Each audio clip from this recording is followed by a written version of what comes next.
There is nothing more infuriating than when a potentially great game is marred by unacceptable, game-breaking technical problems. While there's no denying that Deus Ex: Mankind Divided features some awesome augmentations over its prequel, Human Revolution, the game has been so poorly optimized for PC that I was quite literally unable to finish the game. On that note, here's a little disclaimer. This review only applies to the PC version of the game. From what I've heard, the console versions run fine, aside from a few frame rate dips here and there. But the copy I received was for PC, so I will review the game honestly as such. Also, keep in mind that the problems I've been experiencing with the game may not necessarily apply to all of you. Due to a wide spectrum of specifications that can be found on the PC platform, it's entirely possible that certain configurations will run Deus Ex: Mankind Divided without a hitch. But based on customer reviews, there are many people, myself included, who have been having major problems with crashes that prevent them from finishing the game, and unfortunately for me, I wasn't one of the lucky ones. Only 10 hours in, and I've already hit a point in which I can't progress because of a crash that occurs at a critical junction. For those wondering where exactly, it's after a mission called Claiming Jurisdiction.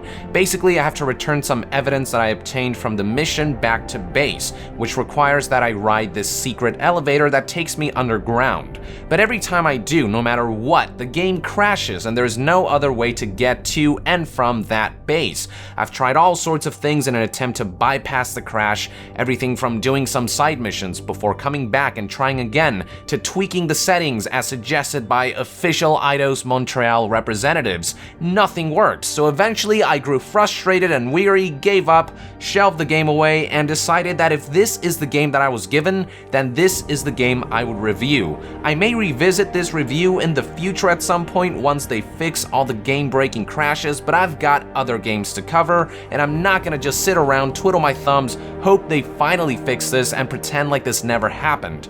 I apologize in advance that this will not be the most informative review due to the fact that I have only been able to play 10 hours of the game, but I also believe that it's important to point out issues and bullshit like this to gamers and consumers out there. If you want to find out what the game is like without these technical problems, I would check out reviews of console versions of the game.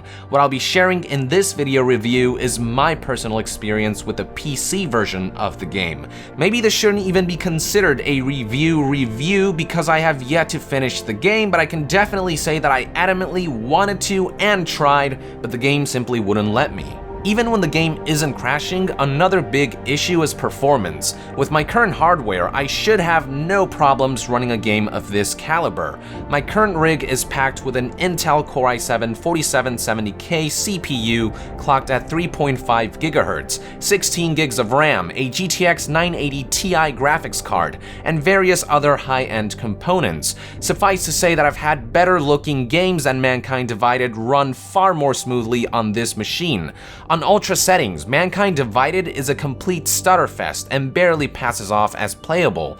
After tweaking a few settings and turning everything down to very high, the game finally ran smoothly enough, but even then, I found myself experiencing the occasional stutter far more often than your typical AAA title. I would be more lenient on the matter if the game actually offered the graphics to match its demands, but that is simply not the case. While the game does have its moments of beauty due to its spectacular presentation and artistic direction, on a technical level, the game can often look a little dated with its blurry textures, low-resolution object and character models, and stiff animations. Graphically, Mankind Divided feels like Human Revolution 1.5, then a full 2.0 upgrade. But the real tragedy is that underneath all that rough surface, there's a gem of a game hidden there. Mankind Divided picks up 2 years after the events of Human Revolution, during the aftermath of the Aug incident, a catastrophic event triggered by a deserting member of the Illuminati with his own agenda that caused augmented people to go berserk, resulting in mass casualties. This ex-Illuminati member's goal was to show the world the dangers of artificial human augmentations, and his plan worked. In the events of Mankind Divided, augmentations are no longer revered as they once were, but rather feared by the public, resulting in the segregation of augmented individuals. As its title states, Mankind Divided presents a world in which humanity is divided on the topic of human augmentations, their pros and cons, the advantages versus the dangers, and the morality behind the machination of humankind. Despite its sci-fi cyberpunk backdrop and setting, the game actually presents a premise that isn't too dissimilar from the world we currently live in which groups of people en masse are feared and outcast because of the extraordinary actions of the exceptional few. It's an all-around compelling setup that will keep players intrigued. Admittedly, the messaging is at times heavy-handed, with extensive dialogue and exposition doing too much of the work, and I've yet to meet many compelling, non-stereotypical characters, but it's definitely a compelling framework for the game to unfold in. You once again feel the shoes of Adam Jensen, who is caught up in the middle of the game's various divided factions and conspiracies. Throughout the game, you'll be working for many of these factions and hearing their pleas, and it sort of falls on you as the player to decide which faction you want to support, who you want to trust, and to what extent. Unfortunately, due to the aforementioned technical problems, I couldn't get very far, so it would be unfair for me to judge the story in its entirety at the present moment. Suffice to say that for now, I'm intrigued by the premise and the issues that it tackles, but whether the game can deliver something substantial by the time the credits roll remains to be seen. Again, I would go ahead and check out other reviews if you'd like to find out more about the quality of Mankind Divided's story. I simply cannot provide an answer for you at the present moment. Throughout the game, you'll be spending most of your time in Europe, more specifically in the Czech Republic capital city of Prague. Within Prague are various districts that you can travel to and from via subway, and each of these districts act as their own individual sandbox hub of sorts, with seamless transitions between indoors and outdoors, making up for the somewhat long loading times you might encounter when traveling between districts via subway. From the 10 hours that I was able to play, I found Prague to be a serviceable hub for all the myriad of quests that you get to partake in, with enough personality to maintain intrigue. I particularly enjoyed all of the visual signs of oppression scattered throughout the world that give you a good idea of the kind of segregated life that augmented people are forced to live in now. Admittedly, you will often notice signs of copy and paste in terms of character models and the occasional dialogue you might hear as you walk past some of Prague's denizens. So the city doesn't completely sell the illusion that you're living in a sprawling, living, breathing world, sometimes feeling a bit empty here and there, but it's still an impressively presented backdrop that paves the way nicely for the game's various activities.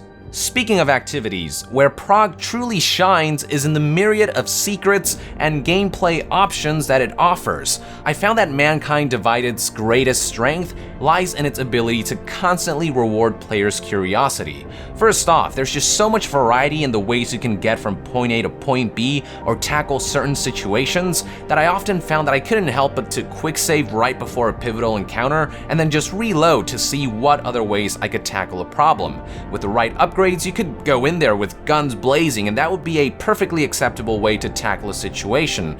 But if you're like me and like to take the stealthy approach, there are many ways you can use your hacking abilities, smart vision, invisibility, athletics, speed, and other upgrades and abilities to stealthily eliminate your enemies and tactically infiltrate an area. When things do go according to plan, there's definitely an incredible sense of satisfaction that will keep you coming back to further experiment with Adam Jensen's current augmentations and new ones you might obtain later on. The game not only offers a myriad of ways to traverse its levels and tackle situations, but also secrets and rewards to find along the way, whether it be secret passages that act as shortcuts to your objectives, valuable information and passcodes via pocket secretaries scattered about, or via emails you can read after hacking a computer that grant you access to all kinds of things, or secret stashes of loot offering everything from money, new weapons, to praxis kits. There's always something to find around every corner. As a result, you'll never get tired of exploring, and when you combine these rewards with how exploration also offers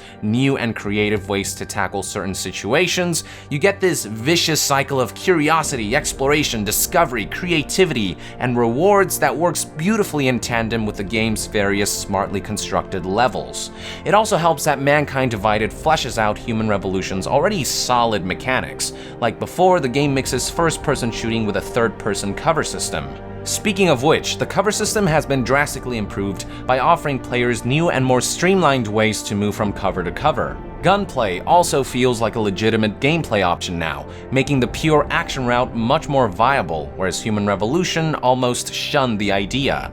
Now, the PC version of Mankind Divided that I played did have some problems with mouse acceleration, and this is something that a lot of people reported, and this basically causes aiming to feel a little too sensitive at times, but this was something that was rectified through a recent patch. Even stealth has been drastically improved through things like subtle indicators displaying when enemies are about to spot you, and by giving players the option to subdue an enemy within a small window after detection before everyone in the area becomes aware of your presence, all of which goes a long way in making stealth feel all the more satisfying and a little more realistic.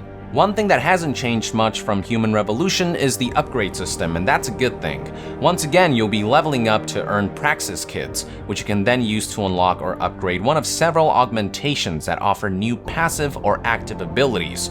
Now, compared to your typical large-scale RPG, you may find that there are far less upgrade options, but this is remedied by the fact that each upgrade feels substantial. No one upgrade feels like an afterthought, and based on the type of character build and playstyle you might want to adhere to, you'll probably find yourself thinking ahead before you decide to spend a valuable praxis point. Do you want to be a jack of all trades but a master of none? Are you more of a no-nonsense, guns blazing type of player? Or perhaps you prefer to sneak your way through everything or assassinate everything in your path undetected?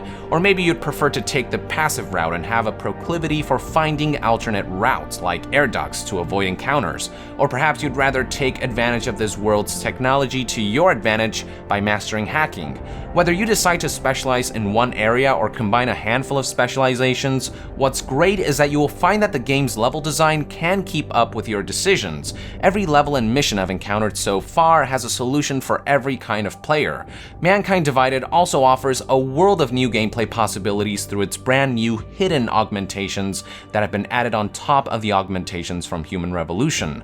For a stealthy player like myself, the new remote hacking ability and the Icarus Dash by themselves opened up a ton of new doors in terms of how I could traverse or infiltrate a level.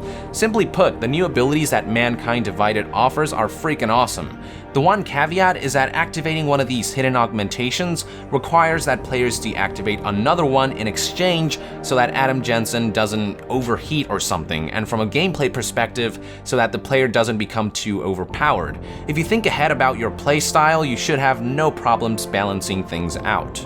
Add on top the dozens of augmentations, a myriad of weapons and tools you can find and use throughout the game, and you'll find that you've got the arsenal to match the expansive levels of Mankind Divided. Something to keep in mind is that there is only one weapon per archetype. So there's one pistol, one revolver, one sniper, one combat rifle, one shotgun, one of everything, rather than having a bunch of different types of guns per archetype with varying stats. I personally didn't mind this too much because Mankind Divided is more of an action RPG with very little emphasis on things like stats, but I can see how some might be disappointed at the lack of visual variety in their weapons. But it helps that each weapon can be customized with different round types and attachments like laser sights and silencers, and the important thing is that there are definitely enough tools, items, weapons, and augmentations at your disposal to keep gameplay options constantly varied. And overall, there's just not enough I can say about how much fun I actually had for the 10 hours that I did manage to play Mankind Divided.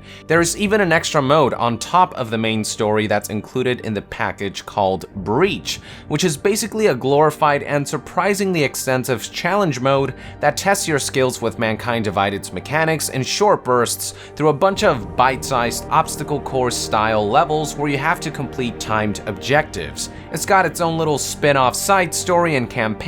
It's got leaderboards to compete against other players' completion times. You'll be managing weapons, items, resources, and avatar upgrades, and it's an overall fun, extensive, fleshed out, neat little diversion, but it's also nothing to write home about.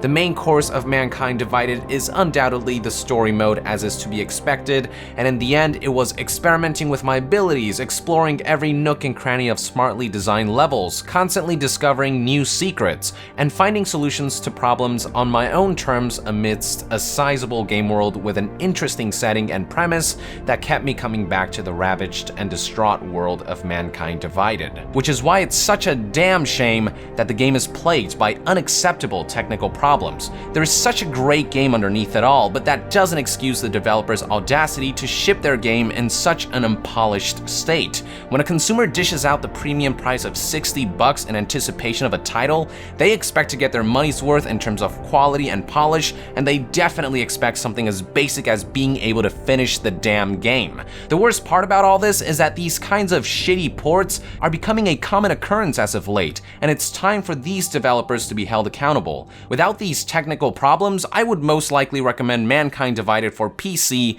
in a heartbeat, but in its current state, as great as the gameplay is, I hardly think it's worth spending $60 when you have to spin the dice and gamble on whether you'll be able to play the game to its completion.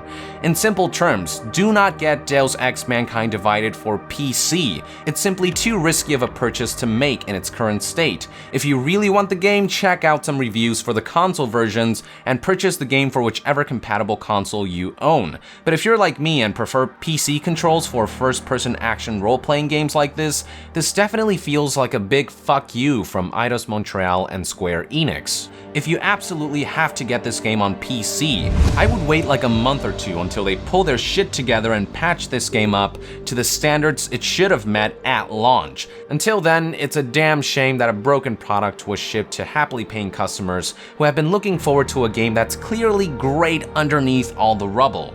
So there you have it, folks, my kind of review of Deus Ex Mankind Divided for PC. Thank you for tuning in. Let us know in the comments below the experience you've had with the game if you purchased it. And to be further updated on game reviews, stay tuned right here on Yong Yeah.